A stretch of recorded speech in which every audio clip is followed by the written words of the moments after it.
Hi hello నమస్తే అండి.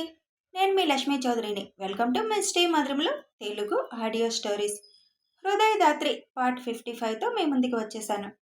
కథలోకి వెళ్లే ముందు వీడియోకి లైక్స్ హైప్స్ ఇవ్వడం మర్చిపోకండి యార్. కామెంట్స్ కూడా ఇవ్వండి యార్. మరీ దారుణం 3 4 ఇస్తున్నారు. ఇక కథలోకి వెళ్దాం. సాయంత్రం అవగానే సంజు, నేను కారు బాగా డ్రైవ్ చేస్తున్నాను తెలుసా, పద చూపిస్తానని సంజుని తీసుకొని కార్ కీస్ తీసుకొని బయటికి వెళ్తుంది. దేవు నవ్వుకుంటూ వాళ్ళ వెనక వెళ్తాడు. హుబీ కార్ స్టార్ట్ చేసి, దేవు గారు మీరు ముందు కూర్చోండి, ఎందుకైనా మంచిది అని అంటుంది. "ఉమ్" అని కారులో కూర్చుంటాడు దేవ్. హుబీ ఒక్క ట్రాఫిక్ ఎక్కువ ఉన్న చోట కొంచెం టెన్షన్ పడుతుంది తప్ప మిగతా అంతా బాగానే డ్రైవ్ చేస్తుంది. వా వదినా, ఇంత ఫాస్ట్గా నేర్చుకున్నావు, ఫాస్ట్ లెర్నర్ నువ్వు అని అంటుంది సంజు.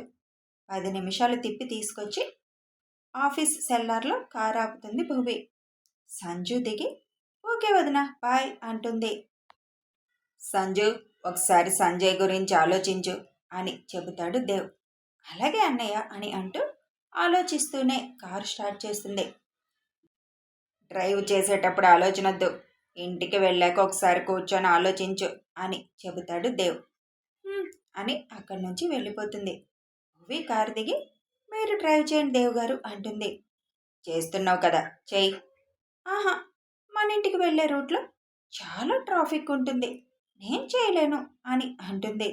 అలా భయం ఎందుకు, పక్కన నేను ఉంటాను కదా, ఎక్కు అని భువి చేత డ్రైవింగ్ చేయిస్తాడు.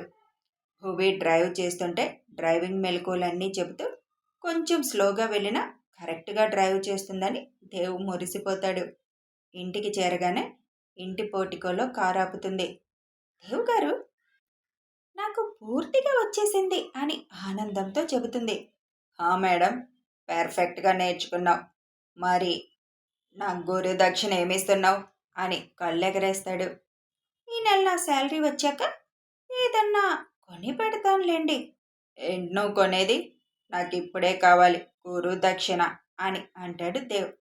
దేవేం అడుగుతున్నాడు అర్థమై, కనీసం ఇంట్లో కన్నా వెళ్దాం దేవ్ గారు. సరే, నాకు లోపలికి వెళ్ళగానే గురుదక్షిణ కావాలి. వేషాలు వేసావో నేనేం చేయాలో అది చేస్తా అని భువి బుగ్గపై ఒక ముద్దిచ్చి కారు దిగి వెళ్ళిపోతాడు. గురుదక్షిణ కావాలా, ఇస్తా ఇస్తా అని నవ్వుకుంటూ లోపలికి వెళ్తుంది భువి. దేవ్ తిన్నగా పైకి వెళ్ళిపోతాడు. భువి కిచెన్లోకి వెళ్ళి దేవుకి ఇష్టమైన స్వీట్ తయారు చేసి పట్టుకొని వెళ్తుంది. దేవ్ గారు అని స్వీట్ చేతికిస్తుంది. దానిని భువిని మార్చి మార్చి చూస్తాడు దేవ్. ఏంటి అలా చూస్తున్నారు, మీకు ఇష్టమైన స్వీట్ చేసి మీకు గురు దక్షిణగా ఇస్తున్నాను, ఇంతకంటే నేనేమివ్వగలను దేవు గారు, అసలే పేదరాలిని అని ఇన్నోసెంట్గా ఫేస్ పెట్టి చెబుతుంది. దేవ్ ఒక ఐబ్రో పైకెత్తి చూస్తూ ఉండడంతో భువి చిన్నగా నవ్వుకుంటూ, తినండి, ఆరిపోతే బాగోదు అని అంటుంది. భువి కావాలని చేస్తుందని అర్థమై స్వీట్ ఒక స్పూన్ తిని, అసలు స్వీట్ ఏది స్వీట్లో అంటాడు. వేసాను దేవ్ గారు, సరిపోలేదా అని అంటుంది. తిని చూడు, అప్పుడు తెలుస్తుంది. భువి ఒక స్పూన్ తీసుకొని నోట్లో పెట్టుకోగానే భువిని అమాంతం మీదకి లాక్కొని భువి పెదాలను అందుకొని తన నోట్లో ఉన్న స్వీట్ తాను ఆస్వాదిస్తాడు. దేవ్ అంత సడన్గా చేసేసరికి భువికి ఏం జరిగిందో అర్థమయ్యేలోపు దేవ్ తన పని తాను చేసేస్తాడు. భువిని చూస్తూ, ఇప్పుడు స్వీట్ టేస్ట్ అదిరిపోయింది, నా గురుదక్షిణ కూడా నాకు దక్కింది దాత్రమ్మ అని అల్లరిగా అంటాడు. ఆ దేవ్ గారు, ఇది చీటింగ్ తెలుసా, మీకంటేనా, ఫస్ట్ రోజు గురుదక్షిణ అంటూ మొద్దుతో స్టార్ట్ చేసిందెవరు అని దేవ్ కళ్ళెగరేస్తాడు.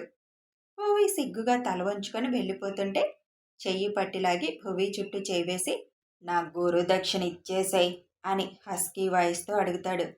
తీసుకున్నారు కదా ఆల్రెడీ, ఇంకేమిస్తాను, అది నేను తీసుకున్నాను, ఇది నువ్విస్తున్నావు. దేవు గారు, ఇప్పుడు అది అవసరమా, అవసరమే అని దేవు కళ్ళార్పుతూ అంటాడు. కొంచెం పట్టు విడుపు ఉండాలి దేవుగారు, అలా ఎప్పటిదో ఇలా అడగకూడదు అని అంటుంది. ఇలా మాటలతో సరిపెడుతున్నావు తప్ప ఇవ్వాలి అనుకోవటం లేదు కదా అని ఓహ్ అని వదిలేస్తాడు దేవ్. హువే 2 అడుగులు ముందుకు వేసి ఫాస్ట్గా దేవ్ దగ్గరికి వెళ్ళి, దేవ్ పెదాల మీద తన పెదాలు నిలుపుతుంది. ఒక్క నిమిషం అలా ఉంచి తర్వాత తీసి కిందకి పరుగు పెడుతుంది భువి. దేవ్ చిన్నగా నవ్వుకుంటూ, చెప్తా నీ పని, తర్వాత ఇక్కడికే కదా రావాలి, ఎక్కడికి వెళ్ళి తప్పించుకుంటావు అంటూ ల్యాప్టాప్ పట్టుకొని మెయిల్స్ చెక్ చేస్తూ ఉంటాడు. ఇదిగో ఉమా, మా సార్ అతని దగ్గరికి వెళ్ళి నువ్వు కలవాలి అని అనుకుంటున్నావని చెప్తే నాకెవరిని కలవడం ఇష్టం లేదు, నేను ఆవిడ్ని కలవను అని ఖరాఖండిగా చెప్పాడు అని ఉమతో చెప్పి కానిస్టేబుల్ వెళ్ళిపోతుంది. మోహన్, నన్నే కలవను అని అన్నావు అంటే నన్ను వదిలించుకోవాలని చూస్తున్నావు కదా, అది జరగని పని. నీ గుట్టు నా చేతిలో ఉంది అని మరిచిపోతున్నావు, అది గుర్తు చేస్తా అని కోపంగా అరుస్తుంది ఉమా. మా, నేను ఈరోజు నైట్ ఫ్లైట్కి స్టార్ట్ అవుతున్నాను, నందు వచ్చిందా టూర్ నుంచి అని అడుగుతాడు మమత కొడుకు. ఇంకా రాలేదు నందు, బహుశా నువ్వు వచ్చేసరికి తను కూడా వస్తుందేమో అంటుంది మమత. ఓకే అమ్మా, నేను ఫ్లైట్ ఎక్కే ముందు ఒకసారి కాల్ చేస్తాను అని ఫోన్ కట్ చేస్తాడు. మీ ఇద్దరికీ పెళ్ళిళ్ళు చేసేయాలి తొందరగా అని ఫోన్లో ఉన్న కొడుకు కూతురు ఫోటో చూస్తూ అనుకుంటుంది మమత. హువీ పనంతా అయ్యాక రూమ్కి రావడానికి పైకి స్టెప్స్ ఎక్కుతూ, ఇందాక డిన్నర్ చేసేటప్పుడు కూడా సైలెంట్గా తినేశారు, ఏం మాట్లాడలేదు, కోపం వచ్చిందా నేను అలా చేశానని? ఏం పర్లేదు, కోపం వస్తే నాకేంటి, ఆయన మాత్రం ఎన్ని రోజులు అయ్యింది, ఆయన మనసులో మాట చెప్పరు, ఆ గెస్ట్ హౌస్ గురించి చెప్పరు, మరి నాకు కోపం రాదా? అన్నీ ఆయన ఇష్టాలేనా అని అనుకుంటూ రూమ్ దగ్గరికి వచ్చి ముందు తొంగి చూస్తుంది. దేవ్ వర్క్ చేయడం చూసి, ఆ ల్యాప్టాప్కి తాళి కడితే సరిపోయేది, ఎప్పుడు చూడు ఇంట్లో కూడా పిల్లాన్ని కూర్చోబెట్టుకున్నట్టు కాళ్ళ మీద దాన్ని పెట్టుకొని టిక్కు టిక్కు అంటూ నొక్కుంటూ కూర్చుంటారు అని గొనుక్కుంటూ లోపలికి వచ్చి బెడ్ ఎక్కి ఒక వైపుకి తిరిగి పడుకుంటుంది. ధాత్రి అని పిలుస్తాడు దేవ్. హా దేవ్ గారు. రేపు ఎర్లీ మార్నింగ్ 5కి రెడీ అవ్వు, మనం హైదరాబాద్ వెళ్తున్నాం, ఒకరోజు అక్కడే ఉంటున్నాం అని చెబుతాడు దేవ్. హైదరాబాద్ ఎందుకు దేవ్ గారు? ఫంక్షన్ ఉంది. అసలు నేను ఒక్కడనే వెళ్దాం అనుకున్నాను, కానీ నువ్వు మళ్ళీ ఏదో ఆలోచించి మైండ్ అంతా పిచ్చి ఆలోచనలు పెట్టుకొని ఐన్స్టీన్ లెవెల్లో ఆలోచిస్తూ కూర్చుంటావు కదా, అందుకే నిన్ను కూడా నాతో తీసుకువెళ్తున్నా. పని అయితే రేపు ఈవినింగ్ రిటర్న్ అవుదాం, లేకపోతే నెక్స్ట్ డే. ఒక్కో జత బట్టలు ప్యాక్ చేయి అని చెబుతాడు. సరే అని పడుకుంటుంది. ఇప్పుడు హైదరాబాద్లో ఏం ఫంక్షన్, ఎవరి ఫంక్షన్, ఏమోలే, ఇంకా ఆలోచించడం ఎందుకు, వెళ్ళాక తెలుస్తుంది కదా అని పడుకుంటుంది. ఉదయాన్నే ఫస్ట్ ఫ్లైట్ అవడంతో 8 కల్లా హైదరాబాద్ చేరుకుంటారు. అక్కడ బ్రాంచ్ మేనేజర్ వచ్చి దేవుని రిసీవ్ చేసుకుంటారు. ఇద్దరు హోటల్కి వెళ్ళి బ్యాగ్ పెట్టేసి టిఫిన్ తినేసి హైదరాబాద్లో ఉన్న వాళ్ళ బ్రాంచ్ని విజిట్ చేయడానికి వెళ్తారు.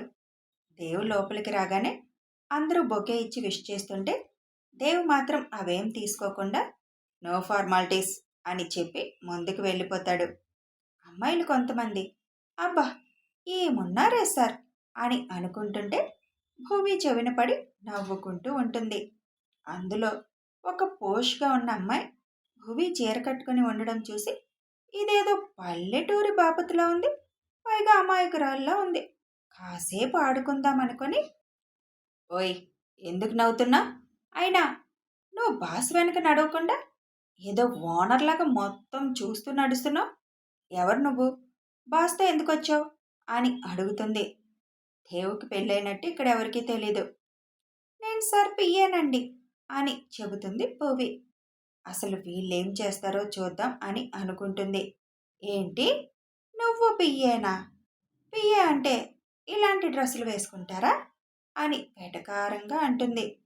మరి ఎలాంటి డ్రెస్సులు వేసుకోవాలండి, మీలాగా ఇలా ఒళ్ళంతా ఎక్స్పోజ్ చేసేలా వేసుకోవాలా, అయినా మా వైజాగ్లో దేవుగారు ఇలాంటి డ్రెస్సులు అలౌ చేయరండి, డ్రెస్ కోడ్ ఉంది, ఇలా ఎక్స్పోజ్ చేస్తే ఆయనకు అస్సలు ఇష్టం ఉండదు అని అంటుంది భూవి. ఓయ్ ఏదో మొగుడిని పిలిచినట్టు ఆయన అంటావేంటి అని అంటుంది. మరి ఏమని పిలవాలండి? సరను. ఇంతకీ మీరిక్కడేం చేస్తారండి అని భూవి ఆ అమ్మాయిని అడుగుతుంది. నేను ఇక్కడ ఈ బ్రాంచ్కి అసిస్టెంట్ మేనేజర్ని అని గర్వంగా చెబుతుంది. ఓ, మరి మేనేజర్ అంటే కొంచెం డిగ్నిటీగా ఉండాలి కదండి, ఇలాంటి డ్రెస్సులు వేసుకున్నారేంటి? ఇది ఇప్పుడు ఫ్యాషన్. పల్లెటూరు మొద్దులాగున్నావు, నీకేం తెలుస్తుంది అని వెటకారంగా అంటుంది. అవునా? ఫ్యాషన్ అంటే ఇలా 1 మీటర్ గుడ్డ ముక్కలు కొని ఒంటికి చుట్టుకోవడమా అని అడుగుతుంది భువి. యు అని ఆ అమ్మాయి కోపంగా భువిని ఏదో అనబోతుండగా దేవ్ బయటకొచ్చి, దాత్రి, అక్కడేం చేస్తున్నావు, కమ్ అని పిలుస్తాడు. హా దేవ్ గారు, వస్తున్నా అంటూ ఆ అమ్మాయిని చూస్తూ వెళ్ళి దేవ్ పక్కన నుంచుంది భువి. ఏం మాట్లాడుతున్నావు వాళ్ళతో అడుగుతాడు దేవ్. ఏం లేదు, జస్ట్ మంచి చెడు మాట్లాడుకున్నాం. దేవ్ స్ట్రేంజ్గా చూస్తుంటే తర్వాత చెబుతాను అంటుంది. అని భువి చేయి పట్టుకుని తన పక్కకి లాక్కొని, లిజన్ ఎవ్రీవన్, మన డిఆర్ ఇండస్ట్రీస్కి ఇన్నాళ్ళు నేనే చైర్మన్, సిఈఓ, ఎండీగా ఉంటూ వచ్చాను. కానీ ఇక నుంచి మన డిఆర్ ఇండస్ట్రీస్కి chairman and MD Mrs Bhuvija Dhatri Devansh అని భువిని చూపిస్తూ అనౌన్స్ చేస్తాడు దేవ్. ఎండి ఓకే, ఈ చైర్మన్ ఏంటి అని భువి కూడా షాక్గా దేవ్ వైపు చూస్తుంది. నీ షాకుల తర్వాత వాళ్ళ వైపు చూడు అని చిన్నగా చెప్తాడు దేవ్. అందరి వైపు చూసి చిన్నగా స్మైల్ ఇస్తుంది. పాపం ఓష్ పాప భువి గురించి తెలియగానే కళ్ళు తేలేసింది. ఏమే, నోరుంది కదా అని ముందు వెనక ఆలోచించకుండా వాగావు. ఇప్పుడేం చేస్తావు? డెఫినెట్గా నీ గురించి సరికి చెప్తుంది అంటుంది కోలి. అబ్బా ఉండవే, అసలే నాకు టెన్షన్గా ఉంటే అని భువి వైపు చూస్తుంది. తను చూడగానే భువి చిన్నగా స్మైల్ ఇస్తుంది. భువిని తీసుకొని దేవ్ క్యాబిన్లోకి వెళ్ళగానే, నీ డౌట్స్ అన్నీ నేను వైజాగ్ వెళ్ళాక తీరుస్తాను, కానీ ఇప్పుడు ఆ నోటికి మూత వేసాయి అని అంటాడు దేవ్. చేయాల్సిందంతా సైలెంట్గా చేస్తూ మళ్ళీ నేనేమీ అడగకుండానే నా నోరు మోయించడం మీకు బాగా అలవాటైంది దేవ్ గారు. దేవ్ చిన్నగా నవ్వుకుంటూ కూర్చోబోతుంటే, నేను చైర్మన్ కదా, కాసేపు నేను ఆ చైర్ వాడుకుంటాను అని భువి వెళ్ళి అందులో కూర్చుంటుంది. దేవ్ గారు, ఇప్పుడు నేను ఈ బ్రాంచ్లో కొన్ని మార్పులు చేయాలి అనుకుంటున్నాను అని అంటుంది. నీ ఇష్టం మేడం అని అక్కడున్న సోఫాలో కూర్చుంటాడు. భువి వెంటనే మేనేజర్ని రమ్మని కాల్ చేస్తుంది. మేనేజర్ రాగానే, మేనేజర్ గారు, అసిస్టెంట్ మేనేజర్గా ఉన్న అమ్మాయి వర్క్ ఎలా చేస్తుంది అని అడుగుతుంది. వర్క్లో పర్ఫెక్ట్గా ఉంటుంది మేడం, కొంచెం మాటలు ఎక్కువ, తల బిరుసు కూడా ఎక్కువ, అందరినీ తన కింద ఉంచాలి అన్నట్టు చూస్తుంది. అంటే ఎదుటివారిని తక్కువ చేసి మాట్లాడుతుంది. మరెవరు తన బిహేవియర్కి కంప్లైంట్ ఇవ్వలేదా? లేదు మేడం, ఎవరు తనతో పెద్దగా మాట్లాడరు, పట్టించుకోరు కూడా తనని. ఓకే, తనని ఒకసారి రమ్మని చెప్పండి. అలాగే ఆఫీస్కి డ్రెస్ కోడ్ పెట్టండి. ఎక్స్పోజ్ చేసే డ్రెస్సులు ఎలో లేదు. మినిమం నీ కిందకి స్కర్ట్ ఉండాలి, టాప్ ఫుల్ కవర్ చేయాలి అని నోటీస్ పంపించండి. ఓన్లీ ఫార్మల్ మాత్రమే వేసుకోవాలి ఆఫీస్కి అని అందరికీ అనౌన్స్ చేసి చెప్పండి, లేదా మెయిల్ చేయండి. ఇంకా మీరు వెళ్ళి తనని పంపించండి అని చెబుతుంది. ఓకే మేడం అని అతను వెళ్ళిపోతాడు. భువి పిలిచిందని చెప్పగానే పాప నెమ్మదిగా డోర్ దగ్గరికి వచ్చి, మే ఐ కమిన్ మేడం అని అడుగుతుంది. కమిన్ అని భువి అనగానే లోపలికి వస్తుంది. చిన్నగా అడుగులు వేసుకుంటూ వస్తుంది పాప. కాలు మీద కాలు వేసుకొని ఒక హ్యాండ్ చైర్ మీద స్టైల్గా పెట్టి ఇంకో చేత్తో టేబుల్ మీద పేపర్ వెయిట్ తిప్పుతూ పిచ్చ యాటిట్యూడ్గా ఉన్న భువిని చూసి, సారీ మేడం, మీరు చైర్మన్ అని తెలియక ఏదో అనేశాను అని అంటుంది. హో, చైర్మన్ కాబట్టి సారీ చెప్తున్నావు, లేదంటే చెప్పేదానివా? అది మేడం, మనుషుల్ని లుక్ చూసి జడ్జ్ చేయకూడదు అని తెలుసుకో ముందు అని అంటుంది భువి. దేవ్ ఆ మాట విని భువి వైపు చూస్తూ, నా డైలాగ్ కాపీ చేసేసింది దొంగ మొహం అని నవ్వుతూ చూస్తూ ఉంటాడు. Look miss lily madam, lily, రేపటి నుంచి ఇలాంటి డ్రెస్సులు నాట్ అలౌడ్. ఫ్యాషన్ షోకి వచ్చినట్టు వస్తానంటే కుదరదు, ఓన్లీ ఫార్మల్స్ మాత్రమే వేసుకోవాలి. నాకు ఇవే ఇష్టం అంటే నువ్వు రిజైన్ చేసి ఇప్పుడే వెళ్ళిపోవచ్చు అని అంటుంది భువి. నో మేడం, నేను ఫార్మల్స్ వేసుకుంటాను అని అంటుంది. గుడ్. ఇంకొకటి, ఇక్కడ అందరూ ఎంప్లాయీస్నే. ఒకరు ఎక్కువ తక్కువ ఉండరు. ఎదుటి వారిని తక్కువ చేసి మాట్లాడటం మానేసాయి. అది మంచి లక్షణం కాదు. నౌ యూ కెన్ గో అని అంటుంది. ఓకే మేడం అని ఫాస్ట్గా అక్కడి నుంచి వెళ్ళిపోతుంది. దేవ్ గారు కనీసం ఆ అమ్మాయి వైపు కూడా చూడలేదు.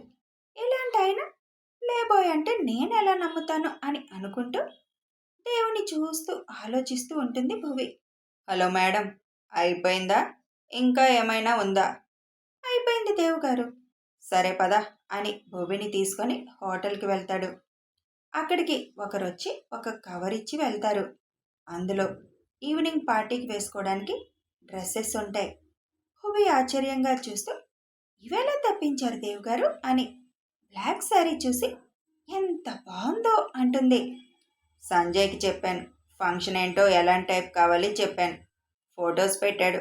అందులో నాకు ఇది నచ్చింది తీసుకున్నాను. నచ్చిందా అని అడుగుతాడు. నచ్చడమా? సూపర్ ఉంది దేవ్ గారు అని దేవ్ బొగ్గకి ముద్దు పెట్టి థ్యాంక్స్ అంటూ ఒంటి మీద వేసుకొని చూస్తుంది. సంజయ్ దగ్గర చాలా టాలెంట్ ఉంది. తనకి ఇక్కడ కూడా బొటిక్ ఉందా? తనకి దేశం మొత్తం ఉన్నాయి. సారీ చెప్పాలి వెళ్ళాక అనుకుంటుంది భువి. సాయంత్రం వరకు రెస్ట్ తీసుకొని సాయంత్రం ఫంక్షన్కి రెడీ అయి ఇద్దరు ఫంక్షన్ జరిగే ప్లేస్కి స్టార్ట్ అవుతారు. ఫంక్షన్ అంటే ఏ రిసెప్షన్ లాంటిది అనుకున్న భువి ఆ ఫంక్షన్ హాల్లోకి వచ్చాక ఆశ్చర్యంగా దేవ్ వైపు చూస్తుంది. కథ కొనసాగుతుంది. మరి అంత ఆశ్చర్యంగా ఎందుకు చూసింది భువి తెలియాలి అంటే ఫాలో అయిపోండి. వీడియో నచ్చితే ఒక లైక్ చేయండి. ఇంకా నచ్చితే తెలిసిన వాళ్ళకి షేర్ చేయండి. ముఖ్యంగా కామెంట్స్ ఇవ్వండి. యారు అస్సలు ఇవ్వడం లేదు. ఇక ఛానల్ని సబ్స్క్రైబ్ చేసుకొని సపోర్ట్ చేయండి. Thanks for watching and listening.